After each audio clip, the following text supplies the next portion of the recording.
Well, Michael, it's fun to welcome you to Fort Worth, to our studios here, because I've talked with you in Dallas, in LA, in New York. I mean, we've kind of gone around the country together, so it's... But never on your home turf, so... Yeah, so it's Well, it's good nice to be here, and it's very nice to see you again.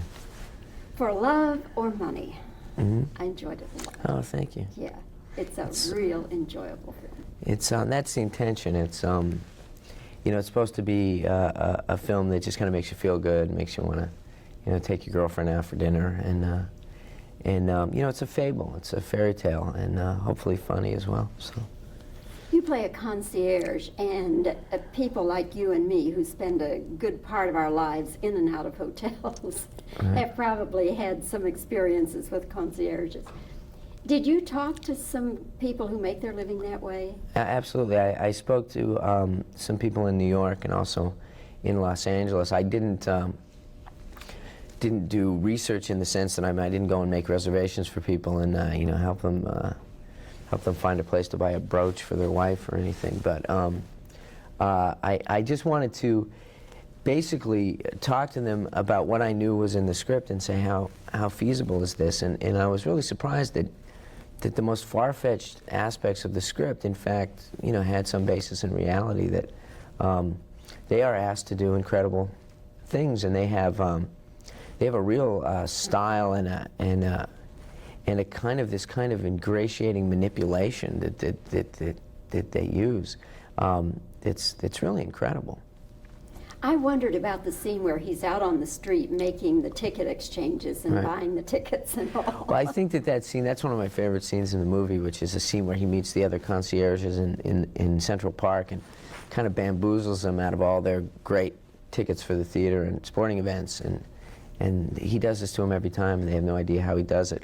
I don't know that per se ever happens, but I think that it's a metaphor for, you know, it's just kind of it's a way to kind of show that exists on some level in a really cinematic way. But they do have relationships, all of them, and they do have relationships with the restaurateurs and the maitre d's and the shop owners and the tailors and all of those things, and they're relationships that are important to both sides because you know, if you own a jewelry shop and you're near a big grand hotel, you want that hotel to be sending people to you. So in a way, these guys that are, you know, kind of lower echelon hotel employees on some level are actually real power brokers.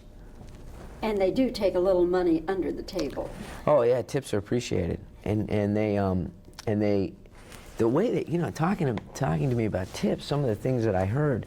For example, if a concierge is at his desk and you were to come up to him from out of town and want I wouldn't know what the Dallas equivalent would be, but if you wanted a seat at or a table at a great restaurant, last minute, there's no way you can get it, and you walked up and you gave the guy $200, and you said, I really want this table. Well, he's going to call the maitre d', and he's going to, in a way where you can't even, you won't even be able to tell. He's going to be basically, in a coded way, say to this maitre d', this lady just gave me $200. So it might be worth your while to try to find something, because she'll probably do the same for you. And by the same token, if you were to go up and ask for a reservation at a restaurant and not give him a tip, and he knows he can't get it for you, they've told me that they've talked to dial tones right in front of you. Just pick up the phone and go, yes, you know, and make a real concerted effort to this dial tone to try to get you a reservation. So you're good and impressed, and you may even give them $20 for the effort afterwards. But you know, but it's all smooth. And the other thing that I liked about the movie was there's this backstage world where he's frenzied and out of his mind and running around, but as soon as he steps through the door and he's behind his desk, you know, he's the concierge and he's slick. In this scene where the concierges are all trading tickets and so forth, there's a line where you say, that Donahue ticket, how did that get in here? That was mine. A little improvisation. Are you going to be able to play the Donahue show anymore? Phil is an old friend, and I've done the show a few times, and yeah, I mean, I think that's why I was able to say his name, because I don't know Sally Jesse Raphael that well, so. Although that's pretty funny. How did that Sally Jesse Raphael wouldn't work? Donahue, You know what it is. Oprah shoots in Chicago, wouldn't have worked. But, you know, those freebie tickets. Someone like yourself, Michael, major star, when you are in a situation, restaurant or whatever, where you're expected to tip, do you find yourself over-tipping simply because you're Michael J. Fox? You do, because I've been in towns where I've been the guest of somebody else, for example, and I don't even get the check. And then I'll hear on the radio the next morning that I stiffed the waiter, and I'm thinking, damn, that, you know, so-and-so business associate that took me out to dinner last night because he didn't tip and I get nailed for it. So yeah, I generally, it was terrible to say, but I usually try to do about 25%, so I just don't get any flack. And also I find that people go out of their way a little bit, so I tend to get pretty good service, which I appreciate and I'm willing to tip for. This fellow's dream is to have his own hotel. Mm-hmm. And it's a rundown place that he's trying to get the money to do a major renovation of it. And it looks like it's going to be a really wonderful hotel, one of those old hotels that has a lot of charm and everything. Right. As you have traveled around the world, can you think of one or two hotels that were just so major for you? There's been quite a few. And in fact, I mean, in all seriousness, I'm staying at one here. It's Mansion at Turtle Creek. It's a beautiful hotel. There's a probably my favorite hotel of all time is this hotel called the Amanpuri in Thailand, in Phuket. And it was just, they're almost like these little temples, and there's not, they're very open, and there's kind of a pagoda and an outdoor area because it's 110 degrees with like 90% humidity all the time. But just a real kind of graceful, elegant place. But like I said, I've been in so many hotels that they all run together. The Plaza Athénée in Paris is a beautiful hotel. The Holiday Inn in Lubbock, I find is.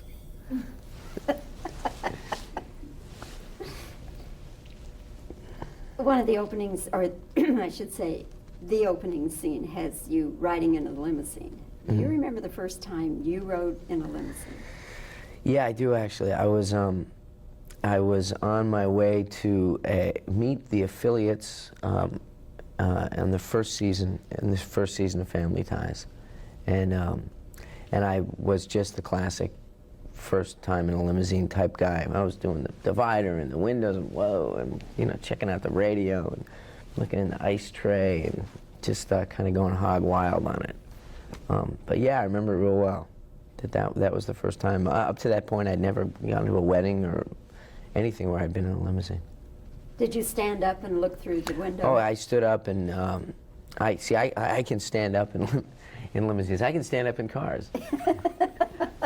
I have, in fact, I don't think I've ever bumped my head on anything.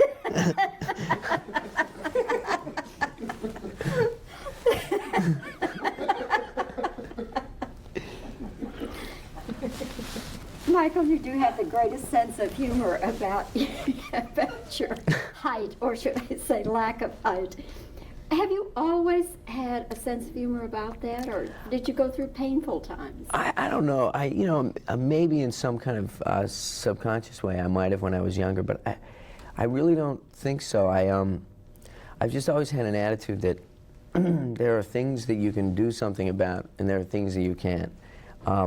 And I've always put so much of my energy into trying to change and affect the things that I can do something about, and the things that I can't, like how tall I am, or whether I look young or I don't look young, or any of those things.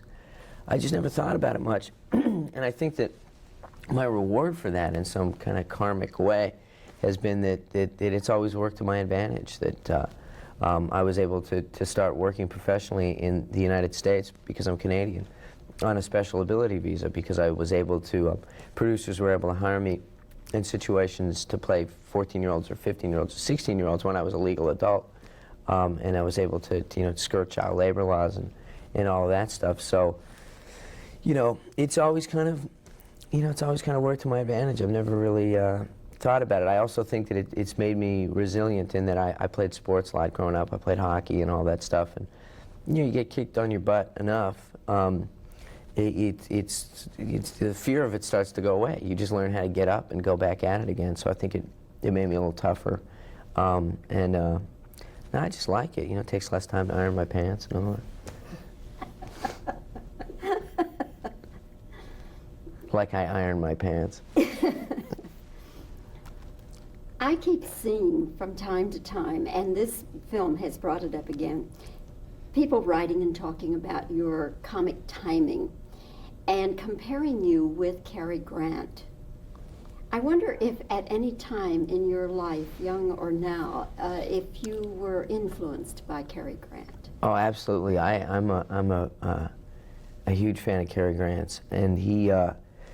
I'm not in the sense that I'm trying to be him. In fact, you know, I often think that about Tom Hanks. You know, and Tom Hanks also reminds me a lot of Jimmy Stewart.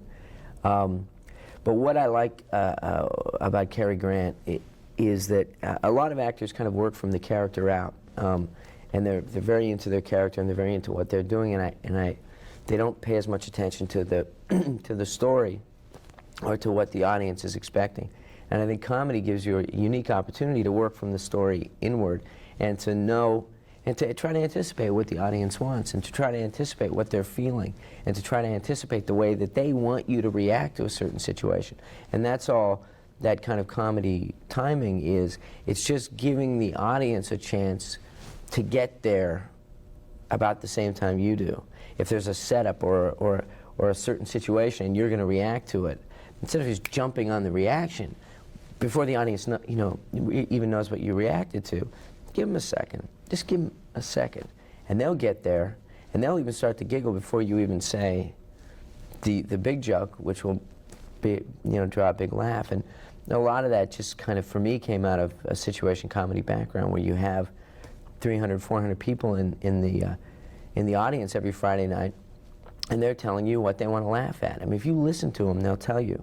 And then I've just tried to translate that to film. You know, Cary Grant always struck me as someone that, while he was on camera, while he was in the scene, and don't get me wrong, he and I hopefully